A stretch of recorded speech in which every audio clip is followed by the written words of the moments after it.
everybody, welcome to our downtown studios. This is Fight News Now. I'm John Ramdeen. He is Robin Black. And coming up on Wednesday, the UFC will invade Sioux Falls, South Dakota. The main event, a 135-pound matchup as John Lineker battles Michael McDonald. And I would imagine that these are two guys the UFC believes will be the future of the bantamweight division. We know Dominic Cruz rules 135 pounds with an iron fist. There's a couple of big players, but I would imagine Lineker, Michael McDonald, they're the future. The winner of this matchup will slowly move up the ranks, or quickly. You just never know. Great fight. Great action fight. You know, at the very top between Cruz and Dillashaw, they are changing how the game is played. They're changing how the game is understood. Right here with these guys, what you got is two guys who move forward in combination, move their feet into the conflict. McDonald, I think, is the one of the two of them maybe that has more potential to change. But so far in his career, he's just kind of put together that natural inclination for fighting. He's got a real good aptitude for fighting, and he just gets behind it and pushes forward. And Michael McDonald's last fight, it was a while before since we had seen him in action. He'd taken some time off. In his fight with Kanehara, taken down very easily. The Japanese fighter able to control the youngster on the ground. However, in round two, managed to somehow find his way from the bottom to the top and quickly seized his opportunity to get the rear naked choke. Now, I don't imagine that John Lineker will play that game. I would expect that if he is going to force the fight down to the ground, you pointed out a strategy that is employed by a lot of fighters. It's not just look for the takedowns. It's not just about wrestling. Knock him down. Yep. And I would imagine that's part of Lineker's plan, because we saw that in his last fight with Rob Font. As soon as there was an opportunity to go to the ground, it normally came after Lineker would land a punch to the face, and then when the fight would go to the ground, he would utilize ground strikes. Yeah, and in deep, he's very, very dangerous. Hooks to the body, hooks to the head, uppercuts. The closer he can get to you, the more damage he dishes out. McDonald, I think, would be really wise to try to keep him at distance and penalize him when he drives in. But it's a really interesting fight. That fight you mentioned with Kanehara, he showed just that natural aptitude. There's becoming a bit of an old school way of thinking now that says, I don't care where it is. On the feet, on the ground, on the fence, on top or on the bottom, I will beat you. That is an old way of thinking, because these days you like to choose where it's happening. Oh man, when he puts his hands on you sometimes, just generates an incredible amount of power. And this is where he looks his best, but when he was on the ground with Kanehara as well, that natural aptitude, when in a bad spot, was able to go and put himself into a great spot. And that idea that I'll take it wherever it happens, it makes sense to be able to put it wherever you want instead, but if you end up somewhere you don't want, the ability to come through is real important. What about the idea of deception? You look at John Lineker. This is a guy that many people believe should be fighting at 125 pounds, has struggled with weight in the past, but you look at him at 135 pounds, everybody seems bigger than him. However, he seems to be able to close the distance very, very quickly. He can attack you to the body, and then he goes upstairs, and that's part of his biggest weapons, is that he knows how to hurt you. He'll hurt your gas tank, and then he'll be able to knock you out. How does Michael McDonald deal with this? And considering it's 5 rounds. Yeah, look when he comes forward. It's all real hooks, lots and lots of hooks. And to land those hooks, you've got to get close. McDonald, let's get that jab going. Let's get that teep going. You know, just keep this guy on the outside. That's going to be the trick. But a lot of people have tried to do that, and a lot of people have fallen down when Lineker rips him to the body or rips him to the head. He's a really cool little fighter, man. His complexity, his way of laying traps for you is simply up and down. Yeah. Up and down. Which way is he going? Is he going to rip you to the body, or is he going to rip you to the head? He'll step off on angles a little bit too, and sometimes he just goes nuts and he can handle it more than you can. But he will step off to the side, but mostly we're going straight forward and we're going straight back and we're throwing hooks and we're going to the body and we're going to the head. And sometimes just being really, really, really good at a limited menu of things can get guys really good wins. So Michael McDonald, would the strategy be make sure you avoid his power punches, try your best to drag this fight into rounds 4 and 5, because if he struggled to make weight before, he might have issues now. And I know it's something you can't bank on it, but why not try it?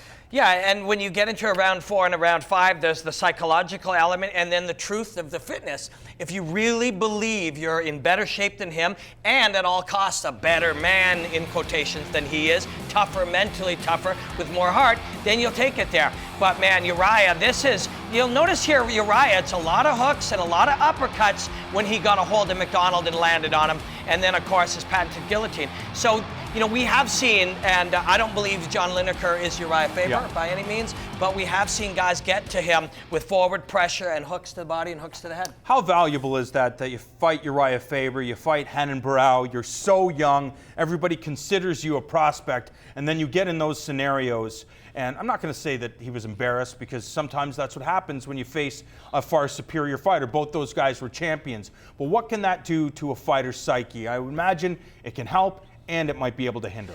I think if you have felt Uriah Faber's strength, and if you've felt Barão's subtle speed and his angles and his elegant movement, if you felt all those things, John Lineker, still strong, still smooth, still fast, but not quite at that level. And you still want to view him as the hardest opponent you've ever faced. But when you get in there, the reality is when you've got him against the fence, this ain't Uriah Faber. Now, Lineker is a power puncher. Lineker puts guys to sleep. And you pointed out how he closes distance. It's cool to keep a guy on the end of your jab, but that jab comes back. And in that moment it comes back. If he follows it back and travels over distance, lands those big shots on you. This is an action fight. This is a nice, by the numbers action fight that the audience is going to enjoy. And it has meaning, and I think that's very, very important. I think it will be the main event. It is the main event for a reason. I think that fans are going to get the type of excitement that they expect from 135-pound fighters, especially two guys on the rise. The co-featured bout was supposed to pit Michael Chiesa versus Tony Ferguson. Chiesa was forced to pull out. Greg Jackson, Representative Landon Vannata, takes this fight on short notice. And I will tell you, based on the stuff I've seen from this guy, he is very confident. He loves his spot here against Tony Ferguson because he feels the pressure is off. He feels that Tony Ferguson is predictable, that he does the same things over and over, so he can prepare for that. Vannata, all about movement, all about mobility. He feels, because of the place that he trains, the home of John Jones and the home of Holly Holm, that he will be completely fine. There'll be no area that Ferguson takes him that he has not seen before. And the power that he packs in that right hand is incredible. Yeah, I do like the way he moves. When he throws the punches, there's a Michael Chandler element, that attribute-based heavy striker with smooth movement. But I don't know how he's seeing that from Tony. Maybe he's just a better analyst than I am, because I see a lot of, when you see Tony, there is a lot of unpredictability to him. He takes some of that chaos and he creates art in it. Now, if he's saying that some of that art is created in similar arcs or in similar strategies, sure, but Tony is an improvisational fighter. Now, better for you to go in there and face Tony and go, I'm confident. I feel good. I'm ready for him. He's not going to... and go in and fight behind that confidence. That'll benefit Vannata, and Vannata's a very good fighter, and he can absolutely win this fight.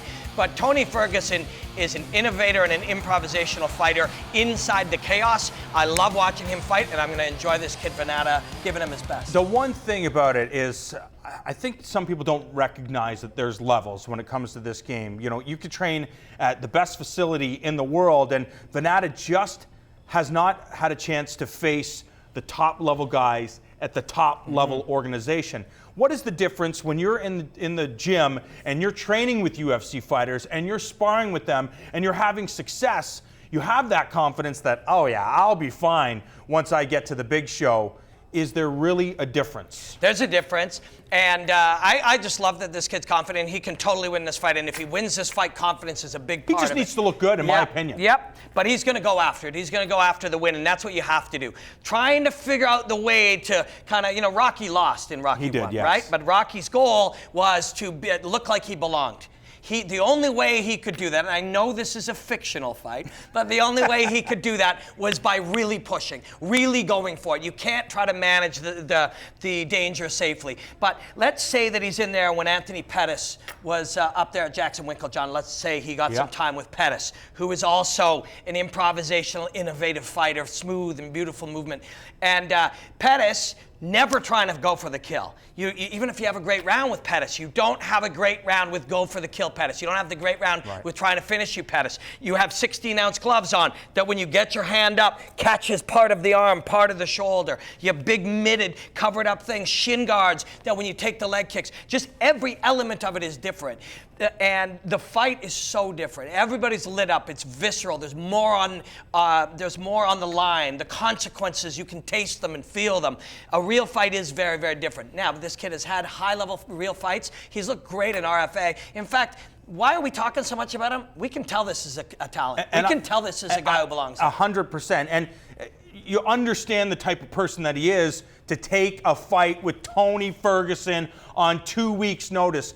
100% Greg Jackson and his team have scouted Tony Ferguson. They understand what he's capable of. So for Vannata to step up and say, this is the fight I want, because you look at 155 pounds, you have to beat a slew of guys ranked number 30 to number 20 to make any type of impact, or you just have to beat one Tony Ferguson to insert yourself in the mix. I think that there's more pressure on Tony Ferguson because everybody's talking about Tony Ferguson challenging for a title. He has to go in there and wipe the floor with Vannata. Yeah, there is pressure, but Tony has to not feel it. Both guys, if neither guy's feeling the truth, the pressure of the situation, Vannata's like, you know, at the worst line of thinking is, oh my God, it's my UFC debut. Do I belong in here with this guy? Oh, it's all new. Oh, it's Bruce Buffer. And freaks out, doesn't perform well.